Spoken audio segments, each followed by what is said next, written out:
Hey, Sox fans, welcome to Good Guys Talk Back, episode 197. I am Nick Morawski, and this is a fan-centric Chicago White Sox podcast. You can find this podcast absolutely everywhere you find your podcast. We've also got a YouTube channel. Just search Good Guys Talk Back, and you can consume the podcast that way as well. We're also on Twitter at Good Guys TB and have a Facebook fan page. We're everywhere. Tell your friends. We are just closing down season 4. Actually, this could be the last week of season 4. And if you folks are just jumping into White Sox podcasts and have just found us, welcome. I'm going to bring in my co-host Pat Hester in just a second here. He and I have been friends for over 20 years. Just a couple of diehard Chicago White Sox fans that absolutely love talking about this team. We've been doing it for a while. Met each other in college radio, which we're going to talk about in just a moment because our college station has some big stuff going on that I would love to plug. So thank you for finding us, pass this podcast along, and we actually have some real solid content here. So let's bring him in. My co-host, very dear friend of mine, Pat Hester. Hello. So I want to know, did you walk over to the ballpark and wake Rick Hahn up and let him know that the off season has started? Did you sneak into his bedroom? I'm sure he sleeps there. He's got a bedroom there. Can we just imagine, for the sake of argument, let's just pretend everybody Sure. lives there and they're never gone. And he just tiptoed in and said, Rick, give him like one of those butterfly kisses, like on his cheek to wake him up and say, the off season started long ago. You should probably do something. And he made a move. What time is it? Huh? I slept through my alarm. We're at a point here where we're a week away from winter meetings, and that's when the Sox have been active over the years. I mean, how many times have we heard about the Sox winning the offseason because of what they've been able to do? They have been active in December. They really have. So this was, rumors were starting to, trickle around about Sox really looking at starting pitching, and specifically a guy like Mike Clevinger. Saw it around Saturday, I think it was. There were a lot of different rumors. Sox interested in Mike Clevinger.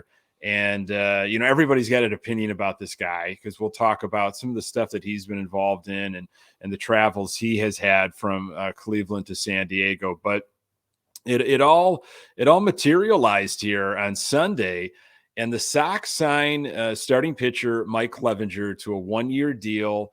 Not sure on the money. I'm hoping it's somewhere 7-10 million, a real prove it type of year. Okay, maybe he can get his act together, I mean, it's not the move that we all wanted, and it's early still, and there's a lot of moves still to be done. But Pat, I want to get your, just your first impressions, maybe when you heard about the rumor or maybe when you officially heard the deal went down. What does Mike Clevinger do for you as a Sox fan? It's filling out the starting rotation, right? And it's a signaling of a wave goodbye to Johnny Cueto. I think I think so. That's obviously in the rear view mirror. It was a fantastic run, and I appreciate what we got out of Johnny Cueto and what he was able to provide to this team. It was too bad that it was not enough to get us over the hump when we really needed more guys in the locker room, singing from the same hymn book, if you will. Mm-hmm. But Clevinger, to me, he's just a guy right now. It is a prove it type of deal. He's a dude. He's just a dude. And he's had some success in this league, with Cleveland early on in his career. It's been a bumpy road, after that, really, with not being available. Really, I mean, there's not a lot to talk about in terms of his availability. So we'll see what the physical comes back with and what he can provide. A lot of people I keep seeing Twitter going, oh, let's see what happens when he gets in the lab with Ethan Katz. Mm-hmm. I don't know that I'm putting Ethan Katz on some type of pedestal to turn guys' careers around now. We used to say that about Don Cooper, the arm whisperer that was Don Cooper, and that kind of faded after time, right? And that was kind of a narrative that died. But I don't know. We'll see. He's another guy. It's not somebody I'm going to count on to win us a pennant. But you shouldn't. Yeah. we hope that we can get him out there for 25 starts and count on him for, every fifth day, which that would be enough. He has had his share of injuries, and that's maybe being generous. Clevenger is going to turn 32 on December 21st. Spent parts of 5 seasons in Cleveland before being traded to San Diego in 2020. He went 7-7 with a 4.33 ERA, 91 strikeouts, and 23 appearances for the Padres in 2022 after missing all of 2021, recovering from his second Tommy John surgery. He has dealt with right knee issues, some tricep problems. He was on the COVID list this past June. He showed up in the playoffs, but he didn't do much for the Padres this past year. Sox saw him actually October 1st at the end of this season, and he pitched really well against the Sox. And honestly, he pitched really well against the Sox when he was in a Cleveland uniform. I mean, he was a dangerous pitcher. He's got kind of that herky-jerky, inconsistent motion. I'm really concerned about the injuries. Yeah. You can get him into Katz's lab if he has a lab, but he can only do so much if he can't stay on the field. Well, I mean, Nick, let's be fair here. This is the Chicago White Sox. If you're an injured player, this is where you need to come, because everybody is always healthier. In this organization, we've got some fantastic people in our training staff that we just keep people on the field and just keep churning them out and healthy and ready to roll. That's the worry, Pat, is, this team has not been healthy for the last couple of years. It's been a problem. And you're bringing a question mark arm. Granted, it's a low risk, probably fifth start or fourth, depending on how things shake out.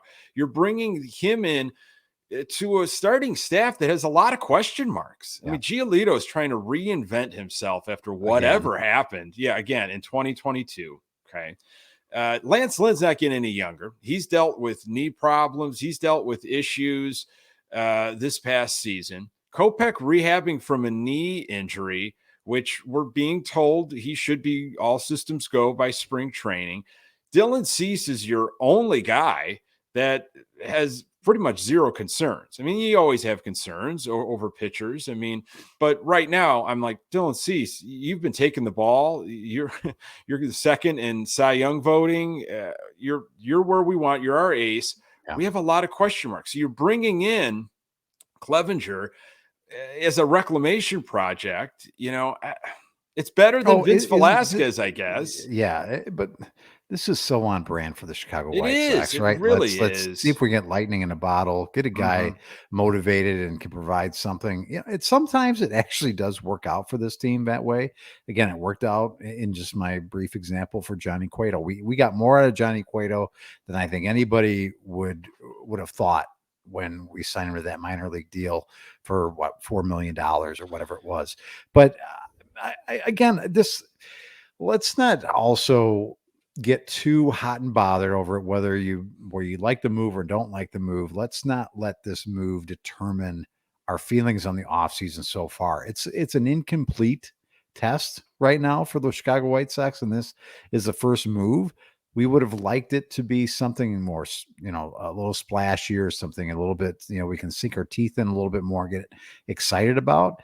But don't be, I guess, deterred by this being the first move in the dominoes. Yeah, it can't be this can't be the highlight move. This can't be, leaving. If it is, then we're in trouble. Absolutely. There are so many needs that we'll talk about in this episode, second base, if sure. And folks listening, these moves, the moves that are being talked about, outfield, left-handed power, there's the same thing over and over for the last several seasons. So I look at the Mike Clevinger deal as, I don't expect him to completely resurrect anything. I think there's some interesting upside to him because of some of the success he had prior to his second Tommy John surgery, but there's also these character issues, Pat, and you've probably have heard, rumors about this guy, and, he's not a well-liked guy. Maybe he's a bad teammate. And perhaps a lot of it stemmed from, his issue in early August 2020. Some interesting articles written about it. It was big news when it happened. You got to remember, this was the shortened season, the shortened MLB season of just 60 games. And there were a ton of protocols in place, as there were just about everywhere around the world. And the way MLB was doing things is, this is how it goes. And you can't really go about town. You're staying kind of in these team hotels. And they were in Chicago, Cleveland, and Zach Plesac and Mike Clevinger left the team hotel. They missed curfew. They broke protocol, and they went out on the town to socialize with some of Plesac's friends out in the city of Chicago after a game. Okay. Can't blame them. They're young guys. They want to go out and have some fun in Chicago. But what that did, the trickle effect, and, they had to be quarantined, and, it really hurt their team. And there were a lot of airing of grievances, it seems like, from Cleveland at the time towards Clevinger and Plesac. And 3 weeks later, Clevinger, with 2 years remaining on his contract, gets shipped off to San Diego in a huge move. He didn't really do much for the Padres. And then he had Tommy John surgery, and he missed all of 2021. But that kind of thing, unfortunately, he's tattooed with it. Yeah. Yeah. Nick, I mean, I don't, it's a very, when you go back in time, you think of 2020, and everybody had a different opinion about anything. I mean, geez, you could say it's a cloudless sky today, and somebody would point out the one cloud all the way in the peripheral, and you say you'd have an argument about it. It's just it was just a way of things at that time, and COVID and the restrictions. It was a very heated battle on a lot of different fronts and lines, and I don't know. It's a very interesting thing to have culminated into a trade and dividing your locker room. I don't know if he's a good guy or a bad guy. I don't know if he's matured or changed. I mean, I'd like to think that people mature and change after after some time and some knowledge of, maybe looking back and going, yeah, maybe that was a dumb thing. Maybe I shouldn't have done that. Whenever I think of players that had a reputation that preceded them, and you go, I don't want that guy on my team. I've heard he's a bad teammate, bad guy.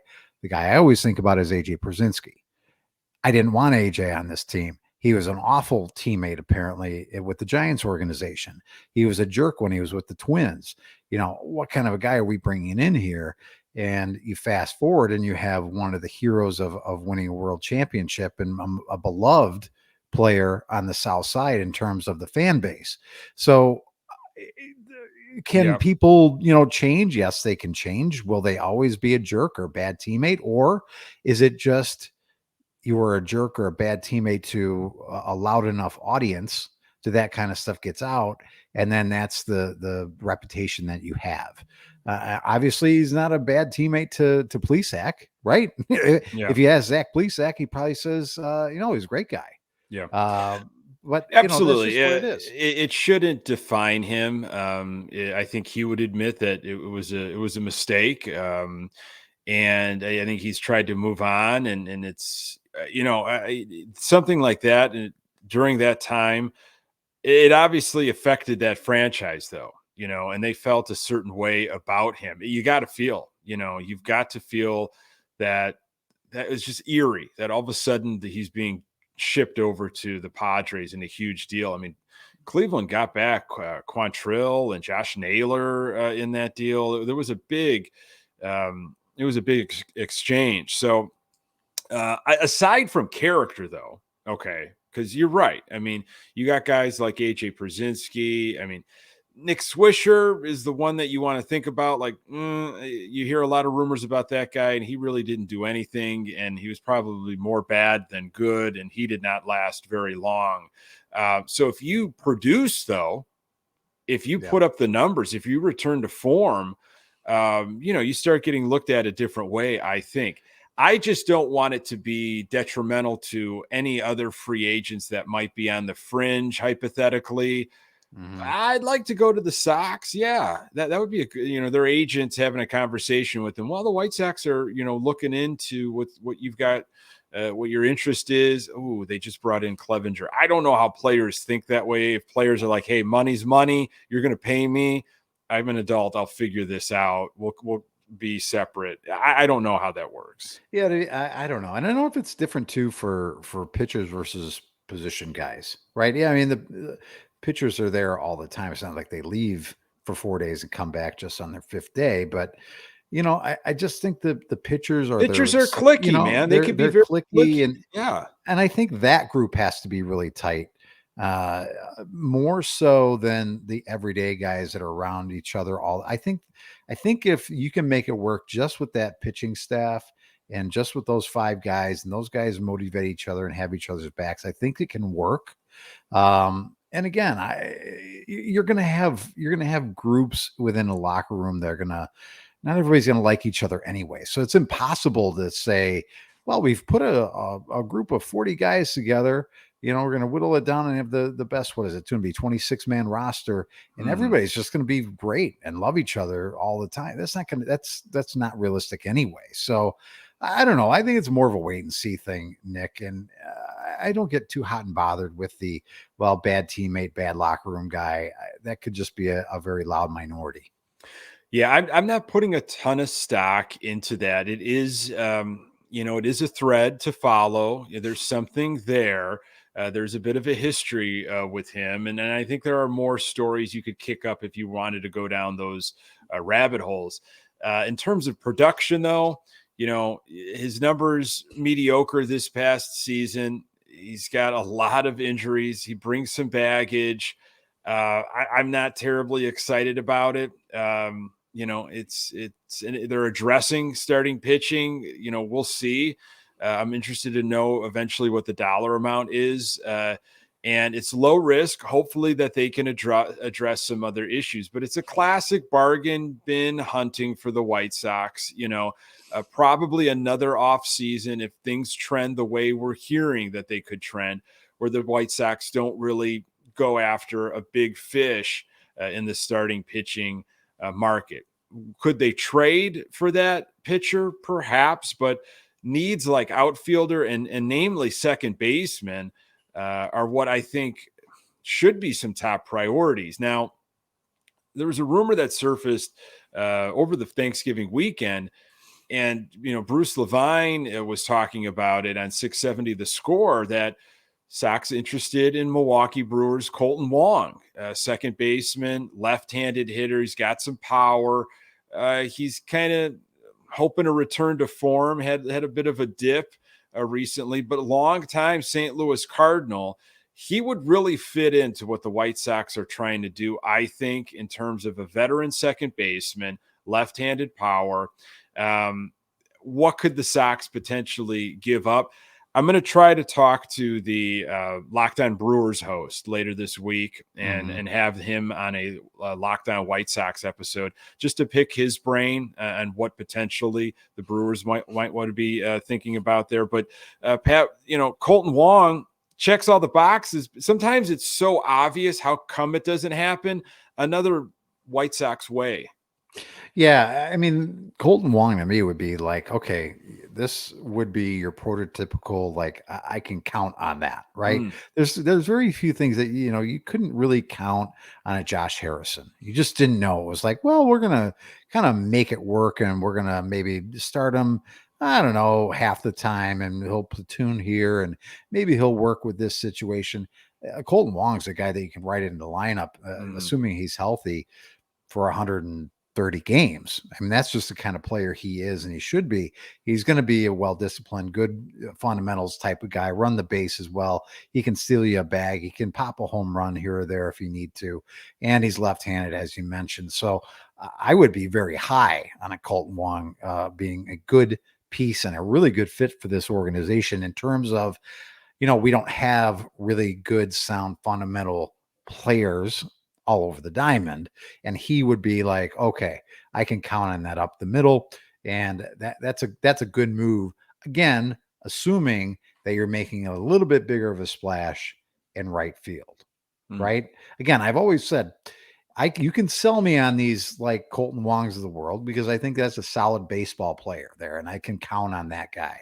But you've got to be able to tell me that there's something better in the horizon in the area of the greatest need, which I still believe is right field. So I'm all about that. Again, depending on what they give up, they're in the position, they've painted themselves in a corner, Nick, where they will not go out there and spend money. They've already said that, and things will happen only via trade. So if that's the way it's going to go, that's the way it's going to go. Again, we know that they're, not swimming with a ton of talent down in the minor leagues. So what are we trading here? It doesn't really matter. You have a great need at second base. You're going to have to pay a little to get what you need to get, for that spot. Yeah. I've kind of been under the impression that they're going to fill that spot second base internally. That's just because it's how it's gone. The second base has always been a need. We covered it, since the Gordon Beckham era. There hasn't been a second baseman that has repeated in back-to-back opening day starts. It's been a revolving door. And they take these flyers on guys like a Josh Harrison as of late. And you get pretty much what you expected out of a Josh Harrison, and he's gone after a year, much like what happened with Cesar Hernandez. Granted, that was just a trade deadline acquisition, but I just, and this is the issue with Clevinger. I hate to go back to Clevinger, and I know he's not a top of the line starter anymore. He's looking to try to work his way back to that, maybe. Still fresh from his second Tommy John surgery, perhaps. Maybe he's still trying to build up some muscle, build up some strength, repeatable motion, all that stuff. Maybe that'll come this offseason. Maybe things will click in 2023. But the whole thing of going dumpster diving, going after guys that have been let go, non-tendered, or just not re-signed, and these Band-Aids is what I think the conversation, we're all saying it in different ways, I guess. It's just find a long-term solution, find something that is not just this will get me through the season, this will get me to next year. Find something, and you're going to have to pay a little bit more. You're going to have to give up a little bit more. Find something that can be a long-term solution. We just went through Black Friday deals, and there's going to be Cyber Monday, and going for deals, and everybody loves a good deal. But if it's a poor product and you're just going to have to pitch it in 6 months or in a year and cough up more money for something else, then I'd rather pay relatively full price for something I'm going to have, for 5 to 7 years. Yeah, it's the shame of the ownership not allowing Rick Hahn, I don't think, to always be able to do what he would like to be able to do. I don't know if Rick Hahn is really a good, general manager or not. Sometimes it's like you'd like him to be a little more shrewd and a little bit more savvy and a little bit more, wow. That was a really interesting long-term move that he just made that not only makes them stronger this year, but in the future. But he had to be very creative about it. And it just doesn't seem to happen. It's really easy. A lot of people, I'm not the first one to say this. I won't be the last. It's really easy to trade away your top players and get a whole bunch back. It's easy to trade Chris Sale and Quintana and get a haul back for those types of guys because that's the easy part. The hard part is when you're on the doorstep and you go, man, I got to make this move. It's going to hurt us a little bit, right? And it may make our fan base go, what are you doing? but I can see the fruits of the labor in the future with making this type of move that's going to make us better here, and here. You just may not see it all yet. And people look back and go, wow, what a great move by Rick Hahn by doing that and being aggressive when the move needed to be made, he made the move.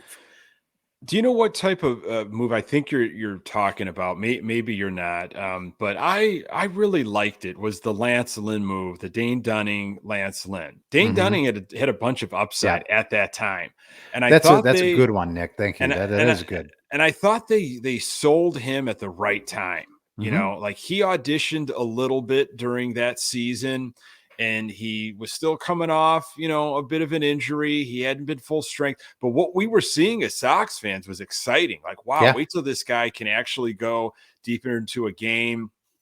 Stone was raving about him. And I thought the Sox, played that perfectly at the right time. And, I still think Dane Dunning, could be a really good pitcher. He hasn't found it yet, and it takes some time. But what we were hoping out of Lance Lynn, Lance Lynn has been pretty reliable. This season he had some health issues here and there, but when he's right, man, he's a guy you are trusting, hopefully, down the stretch if the Sox can just get deep into a postseason. Yeah, that was the right move to be made. That was like, okay, we are ready. That's a signal to me as a fan that we are ready to win. And this is the type of player we need to go, as you mentioned, deep in a playoff run. We need a guy like a Lance Lynn, and Dane Dunning is a nice piece. And he may develop into something, but he's not going to help us in this window of time when we want to win. So we have to move off of this guy. And I would like to see more moves like that being made. And maybe that's with a move at some point off of Andrew Vaughn, right? It's like, listen, this is a guy that maybe is a duplicate piece. Maybe we slide Sheets into first base, and we need that left-handed bat in the lineup anyway. So maybe that's the move we make after we, let Jose go and walk in free agency, and we can get the most back for an Andrew Vaughn. We don't necessarily need a right-handed power hitting first baseman. Do you? You're going down an interesting, road here. Do you have any place, in your gut for a Lucas Giolito or a Tim Anderson trade this offseason? Those names have been floated here and there by folks in the fan base. And, you can maybe have those conversations without somebody laughing because of the way the Sox operate. They're in creative trade mode. And I don't know if you're going to get an extension out of Lucas Giolito. I don't know if they're going to sign. The Sox don't sign pitching long term. Yeah. They just don't. That's a great question, Nick. And there's a lot of people down on a Tim Anderson right now. But if you're going to trade Tim Anderson, you have to. That's a superstar position, right? Shortstop. So you tell me who we're replacing him with, or who you're trading him for. Because if this organization has told us anything, they're not investing a ton of money in shortstop, even though there's some shortstops to be had out there. I think it's more interesting, Giolito, you're not really selling high on Giolito. No. I'd almost like to keep Gio and let him be in prove-it mode himself, a very motivated guy. And you're under no obligation to extend him, and let him sign his way off of this team if that's what happens. Let's get the best out of him. I hate to say that, like kind of use him for his skills for 1 year or whatever it is, and let him go into free agency because we're not going to sign him anyway. I don't know. Those are interesting discussions. I don't see either one of them really happening. One, because you have a guy that you're not going to get much back for, I don't believe, in Giolito. And the other one, you'd have to replace that. Still, you have to replace that position with in my opinion, a better shortstop, which Tim Anderson, by all accounts, even though he has some flaws, is still an all-star shortstop. Yeah. I have found the Sox to overvalue their players during this rebuild process for sure since 2016. And I know we're calling this rebuild over, and it's been over, but I think there's still just this timestamp of 2016 of when things really changed and we started to have this surplus of prospects and the ability to not only get them via trade, but we were drafting high, and a lot of those drafts just went horribly, horribly wrong, or we held on to them too long, and people figured out around the league what we had or didn't have, and they can't bring back a lot of value right now on their own. They have to be packaged up. And I think about a guy like Jake Berger. I don't know if we ever really found out because of some injuries here and there, but Jake Berger's stuck, man. What are you going to do with Jake Berger? I mean, he is a man on an island that we've seen in small sample sizes can deliver. He had some moments this past season, with the bat, especially. What is his place in this organization? Did we hold on to him too long? I mean, there've been other players like that have come and gone that just like, what did you see in this guy that clearly other organizations didn't see, and maybe it's because there's a love for the draft pick, and I don't get it. And it maybe has hurt the Sox over the years. Yeah, there's no doubt about it. I think organizations, the ones that fail often are the ones that fall in love with their guys and can't see the forest for the trees.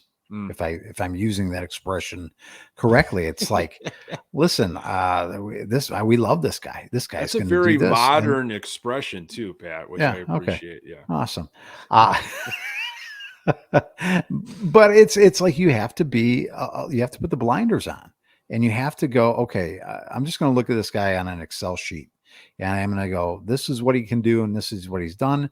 He will produce this back for me. You can't get emotional and with any of your players, because that's when these GMs, in my opinion, they fail, is when there's emotion involved with it. Because let's be honest, they put the scouts, everybody else in the organization puts a lot of time and effort into scouting these guys and figuring out who they are and talking with people that they know and investigating everything about them, finding out if they're good people or yada, yada, yada, yada. You spend a lot of time, and then you get them there and it's like, okay, we're going to see the fruit of our labor here. And then you're like, well, we're going to move them. It's like, geez, we just put all this time and effort and money and invested in all this guy, and then we're going to move them. You're kidding me. Yeah. But you have to put that all aside and go, I have to make the best move for this organization, not necessarily feed my ego and prove that I was right. And look how great I was to find this guy. Yeah. Hahn used to say, early on, after the sale deal, and we're coming up to that anniversary soon, that a lot of these players we won't see them in a White Sox uniform. And I feel like it happened, and I anticipated that, meaning we're going to flip them for something else. We're going to be trading these guys for, ready to go on the big league roster that are going to help our club, continue to become a force in the AL Central and beyond. And I think it might have been more of, you might not see him in a White Sox uniform for very long or at all, because they're just not that good. They just can't play at this level. And we saw it with, and they just couldn't stay healthy. The Zach Birdies and Zach Collins, and, there are others. So the Sox have a lot of needs. We'll see what happens.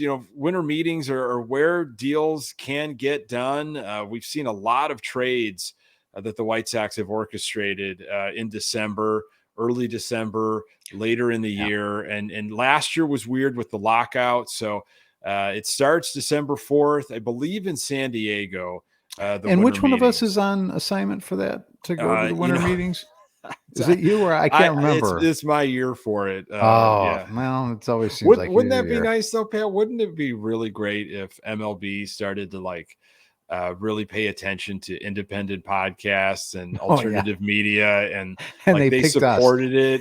Well, I mean, if I went, if you would go to the Chicago White Sox and just say, I'd like credentials, and I'd like to be able to, be at these certain events and press conferences and this, that, and the other. Well, all I need to know is there an expense account that I have, and company card for Good Guys Talk Back, and what is my limit? Yeah. It would be probably on our own dime for now, but just the access. Wow. It'd be nice really? to have the access. Come on, what kind of organization is this?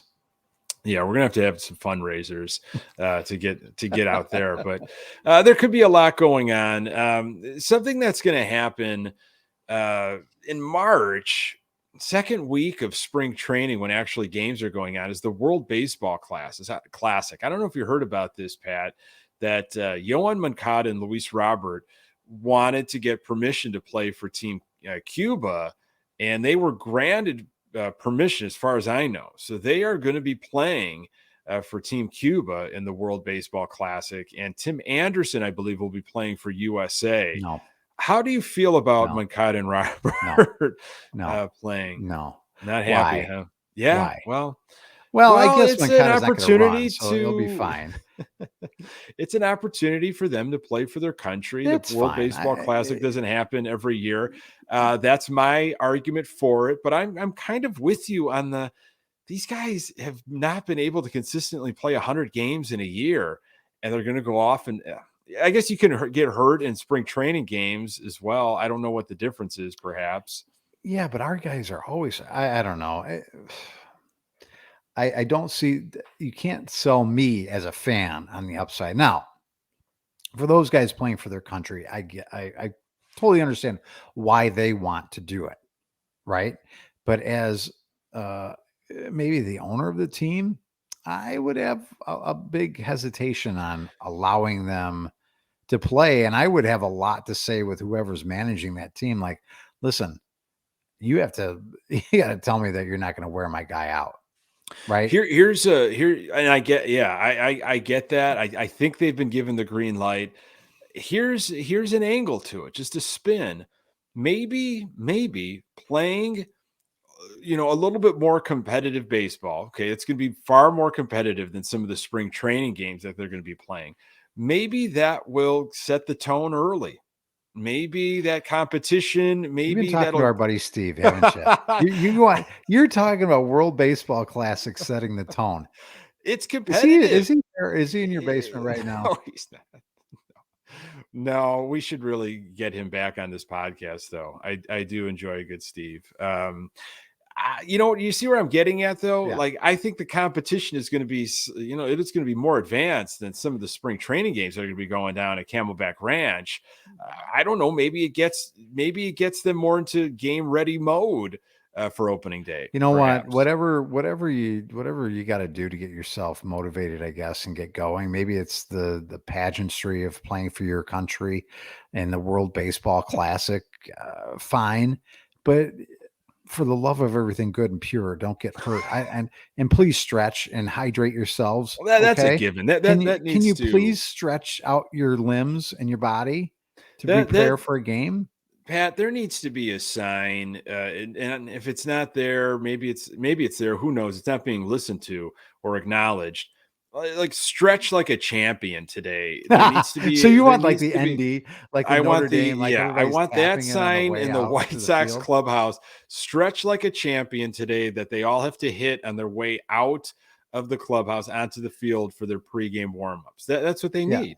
Okay. So you hit the sign, didn't you? You touched the sign. What's going on here?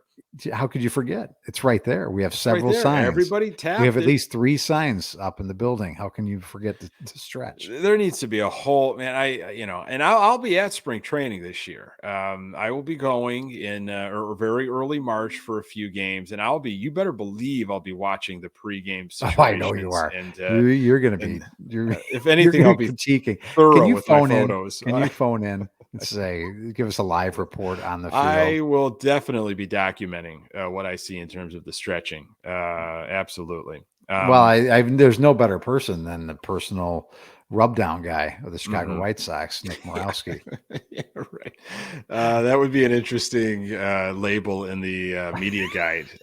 What's that rub down guy? Rub down guy? Is it? Am I reading that right? Is it? You guys got a rub down guy this year? Yeah, that's me. Interesting. Rub down guy. Wow, you guys really went all out. Mike Clevinger, rub down guy. You had one heck of an off season. we have one person in the analytics department and a rub down guy. So things are going well here. I think we can recapture the AL Central. It's a weak division. We didn't think we needed to try that hard. Okay. Yeah, it's a weak division. We learned we'll try a little harder. It's a very weak division. We're coming up on some anniversaries here, Pat. We won't, it'll be before our next episode. November 30th last year was a real big day for this franchise. Leury Garcia signed a 3-year, $16.5 million contract. We could get through the whole episode. Thought we could get through the whole. We couldn't make it though, Nick. There was the 39-minute mark of this episode, and I thought, man, we haven't talked about the legend today. Yeah, and then you brought up the anniversary. We're just a few days away from that magical anniversary. 3-year, $16.5 million. On the same day, the Sox also made their only real big splash before the lockout in terms of free agency. Kendall Graveman was signed. That might have been, was that 3-year, $24 million, something crazy. We threw so much money at bullpen arms, and he was the first one. So Graveman and Leury Garcia, big days for them. November 30th. Congratulations. Happy anniversary to Leury Garcia. I don't know who you have naked photos of, but God bless you for, being around as long as you have and doing one good thing in your career. And that was a magical home run. I just, and he's going to be the longest tenured Chicago White Sox, right? Once Abreu walks, that's it. Like Leury's been on the team, since 2014?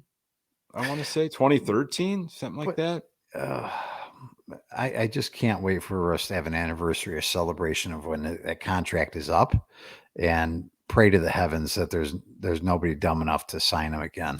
And that's what I say about, and hopefully he is really utilized as just like a super utility guy, which he was pretty much when Cairo took over. Don't tell Tony La Russa that. His pacemaker just shut off. He heard you say that. Can you imagine the first game that we hear, like La Russa's in the building, like he was invited back by Reinsdorf, and he's going to be watching games from like the owner's box? Is he throwing out first pitch at opening day? You think? You think for everything you've done for the franchise and for that division championship, it's your old pal Tony La Russa, throwing out the first pitch. Did they change? What was it? The one spot in the ballpark that they changed the name to La Russa's Lounge. Yeah, La Russa's, whatever it was. It was Loretta's Lounge, I believe. Yeah, and everybody was all hot and bothered concession when it changed. And will they change it back then? Now that Tony's gone, you think? I hope, yeah. I really hope they do. This coming year, 2023, is the 30th anniversary of the 93 team. Is it my math's right on that? Yeah, I would get McDowell to throw out the first pitch or something, or honor the 93 team somehow. There's got to be some sort of honoring. Well, I'll get to Brooks. I'll remind him and say, hey, Brooks, just so you know, 93, one of my favorite teams of all time. Was that not a fun team? And 94 broke your heart, but 93. Gosh, that was a fun team. Great personalities, and the pitching staff. Holy man. Yeah. Power, you had speed. That was fun. Yeah. I mean, they were just a few years after, the change of the jersey.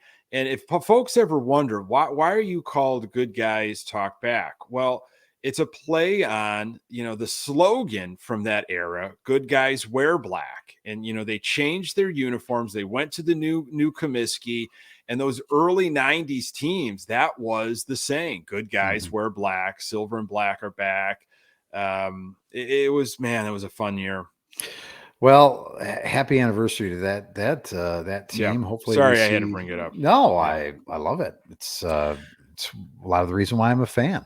Before we sign off, I do want to get a follow up on how your brining went, how your turkey went. But, a lot of compliments, Nick. I'm going to tell you what: if you don't brine a turkey properly, sure, it will dry out on you, and you'll get that like, well, what are we really having turkey for? Turkey's always dry; it doesn't taste fantastic. if you do this properly and you brine it, you take time and you care and love that bird, it'll love you back, Nick. Mm-hmm, mm-hmm. Hey, there's nothing better than some turkey leftovers. There's a variety of different things you can do, and I'm glad it was a success. Yeah, it was great. And I hope your turkey day was fantastic. It was. And It was you had lovely. a lot of time well spent with family. Mine was spent portion of it yelling at people about the shift and that home runs. Somebody was telling me that home runs are ruining baseball. They may or not be listening to this podcast at some point. But it's all in good fun. That's what family time is all about. Arguing with old people about baseball. It's a timeless tradition, a tradition like no other. And I vision as the season gets closer, like we will start talking about some of those rule changes that will be in effect in 2023 for the first time: pitch clock, larger bases, and the shift. Because I do think it will help some of our Sox players if they are still on the team. Before we go, again, little backstory of Pat and I. We met in college in Joliet, University of St. Francis, and we were on the college radio station. We did radio, we did TV, and our radio station, Pat, I don't know if you've tuned in yet or yes, listened. Are you kidding me? Okay. Our radio station, the day after Thanksgiving, they were doing this before the Light, I believe. 93.9 The Light. The Light they copied. I believe so. Our radio station, WCSF 88.7 FM, goes commercial free because it's a college radio station. Commercial free Christmas music, I think through New Year's, and that's happening right now. And they've got wonderful programs. You can get them online too. I believe you can just listen, online. You're going to want to stream it because unless you're on top of the university, it's probably not going to come in clear. A 100-watt station. Unless you're right by the transformer or whatever it is. Yeah, I had people telling me, I was listening, but I left my dorm room and I walked across the street. I lost it. I lost you guys. But that brings up some great memories. Yes, it is 24 hours of commercial free. Yeah, I think you and I are still the top billing salespeople in terms of sponsorship dollars brought into that university. Yeah. So I don't know if there's a statue up yet or not, but they have us to thank for a lot of that stuff. And the 29th, November 29th, starts the Cinnamon Bear. So if you're not familiar with the Cinnamon Bear, it's a stuffed bear come to life. You can listen to the Cinnamon Bear episodes. You can listen to the previous episode. I think it's 5:30, and the new episode at 6, something like that. Listen to the Cinnamon Bear. It dropped in 1939. It's an old radio program, and you're gonna love it. Just sit around the radio with your family. Oh, the Cinnamon Bear. I was listening to a little bit of commercial Christmas music, on the radio, as everybody does on the Light, and just too many commercials, So if you're looking for something that's commercial free, and they go there's a lot of deep dives in terms of Christmas music. Check out 88.7 FM WCSF. Find it on the old internet and stream it. It's great.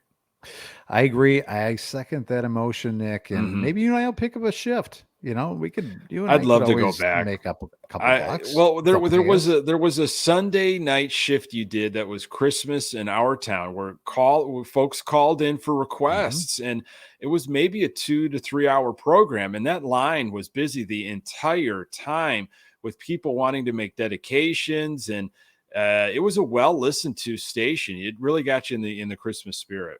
I think we still have some calls we didn't get to, and that's how backed up we were. For their 20 years. 20 years. Well over 20 years. Yeah. Hopefully they got that eventually. But Pat, my friend, always a pleasure talking White Sox with you. Buddy, let's do it again next week. What do you say? I would love that. That would be on the eve of winter meetings, and really it would be the start of season 5 of this podcast. Wow, Pat, if you can believe season 5. You'll be live from San Diego. It'll be a big day. Yeah, absolutely. Folks, really appreciate you spending some time with us. Hopefully these White Sox conversations continue in your life amongst coworkers, family, or friends this holiday season. You can find this podcast absolutely everywhere you find your podcasts. We're also on YouTube, so subscribe to our YouTube channel. We are on Twitter @GoodGuysTB, and we've got a Facebook fan page. For Pat Hester, I am Nick Morawski. Until next time, go Sox.